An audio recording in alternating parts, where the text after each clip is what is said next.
Okay. There are two types of solute reabsorption by the tubules. There are some solutes which exhibit what is called as tubular maximum, and there are some solutes which do not exhibit tubular maximum. They are called as gradient time transport mechanism. What is tubular maximum?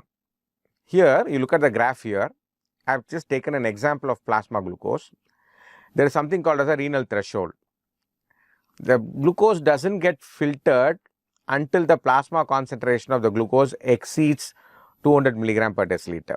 So, it starts appearing in the glomerular filtrate. But you can see that there is something called as a tubular maximum. There are as I told you in the previous slide, there are transporters called SGLT on the apical membrane, and there are transporters on the basolateral membrane, which is called as the glut carriers. So, these transporters have a capacity to reabsorb 350 milligram per minute of glucose. So, you will not see glucose in the urine until the plasma glucose goes more than 200, or there is some defect in the tubular maximum happening in the tubular epithelial cell. So, ultimately you can see the changes in the various segments in the tubular concentration as we go down here. So, glucose, proteins and amino acids completely gets reabsorbed in the proximal tubule. You do not see them in the further segments of the tubules. Bicarbonate continuously gets reabsorbed. So, there's not much left as we in the distal parts.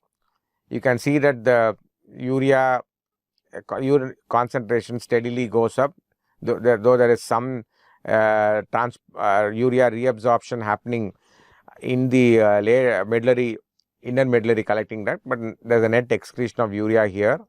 Creatinine also gets actively secreted. So, you will see an increase in creatinine concentrations as we go down the collecting tubules from the proximal tubule to the collecting tubules. So, I just mentioned here this particular segment, sodium and chloride, there is not much change in the concentration, though there is an avid reabsorption. This happens because of simultaneous reabsorption of water. But here you can see that sodium, potassium and chloride gets reabsorbed in the thick ascending loop. So, there will be an increase in the concentration. Here there is no water reabsorption. So, the tubular concentration of these three ions will be more in the thick ascending loop of Henle.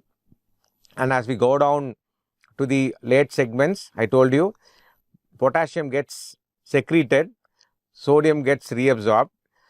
The sodium concentration will drop here, and there will be a surge in the potassium secretion in the later part of the tubules here. So, this is a brief, a single schematic representation of most of the solutes.